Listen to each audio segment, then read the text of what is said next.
If this is a crisis, sign me up. All right, so my man Alan had sent me this pretty interesting article. That the article itself was okay, and I'll, if I can think if I mind, I'll link to it from On the Money, uh, on the money, on the money, oh, SoFi.com, whatever the hell it is.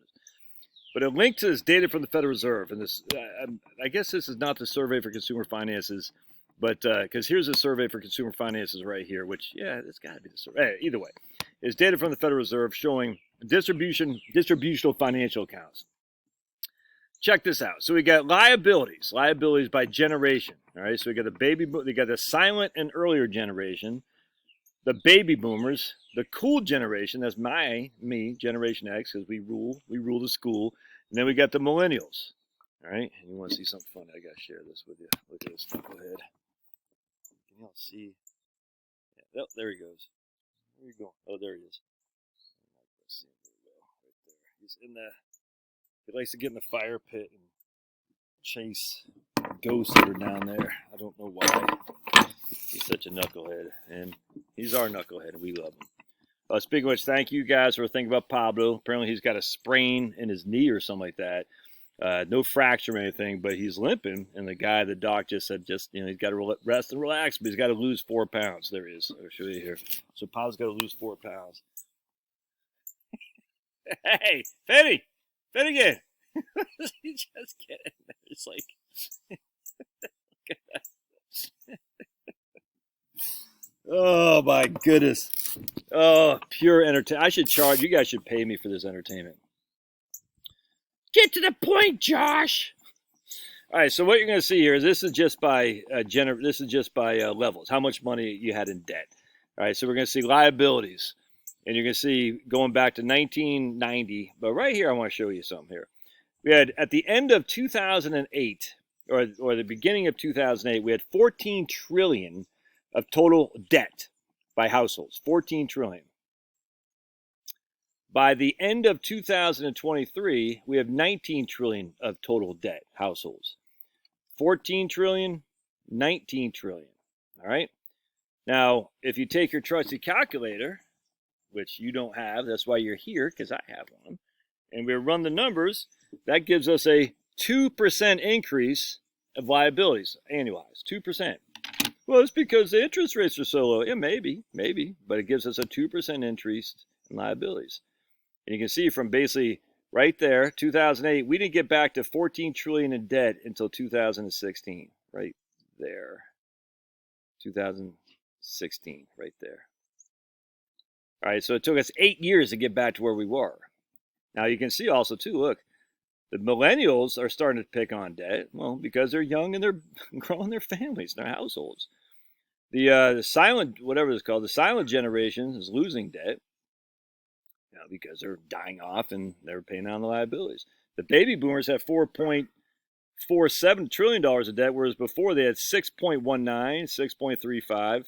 And even my generation, the cool kids, we have right now 7 trillion in debt, and right here we had 6 trillion, 5, 6, 6. So it's just an extraordinary increase in debt from a household level. Now let's go to assets. Okay? So check this out. We're going to go to 2006. Total assets in 2006. Oh, wait, we say 2008. Yeah, we'll start right there. Right, about 80 trillion in total assets. So 80 trillion is our present value. And then we go to total assets of 166 future value. 80. I thought I did plus minus. There we go. 166 future.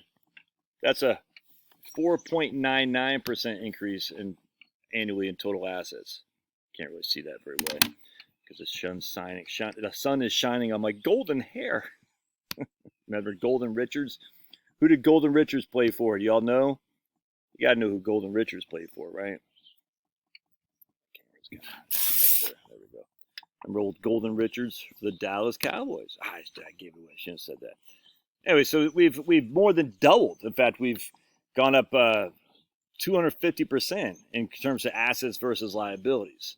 And you can see the interesting thing is millennials are starting to get some assets here too. So millennials now have 20 trillion of assets, And how much they have in liabilities? 8 trillion of liabilities. So they got a 2, I don't know what that is. That'd be a 2 to 0.8 asset to liability ratio. That's pretty good. That's pretty good. Well more than a doubling of their liabilities for assets. My generation, Gen X, we have 7 trillion of liabilities, and assets we have 44 trillion of assets. All right, I mean that's a good place to be, man. And you can distribute this by real estate, consumer home mortgages, defined pensions, defined contribution pension entitlements. Another thing that actually annoys me about the people's pensions, a lot of times they didn't separate defined contribution from defined benefit for pensions. So you say all these people had pensions, you're like, yeah, but both were considered a pension, defined contribution pension plan versus a defined benefit pension plan. They're both considered pensions, and some people just kind of use that haphazardly to say everyone had access. I'm being facetious, not everyone, but more people had access to a pension than they do now. It depends on how you define pension, by the way. Anyway, so again, if that's a crisis, I'm all about it, man. Then watch a share of debt here, so you can see the share of assets. Here's the silent generation dwarfing it. Look, the silent generation in 1990 had 3/4 of all assets. Now the silent generation has 1/8 of all assets. Baby boomers had 54 right there, 54 over half of assets in 2016. Now they're down to 48. And the reason is because they're spending them down, I mean, for sure, and dying. So some of us are getting the inheritance there. So when I was right here, when I was almost dead to the water financially, my generation had basically 13%. It's basically 1 out of 8 of the assets, and now we got double that. So we got more than 1 out of 4. And the same thing's going to happen with the millennials too. Anyway, so if these are crises, I'm willing to be in crisis. That's for sure. All right, God bless. Love your thoughts. We'll see you.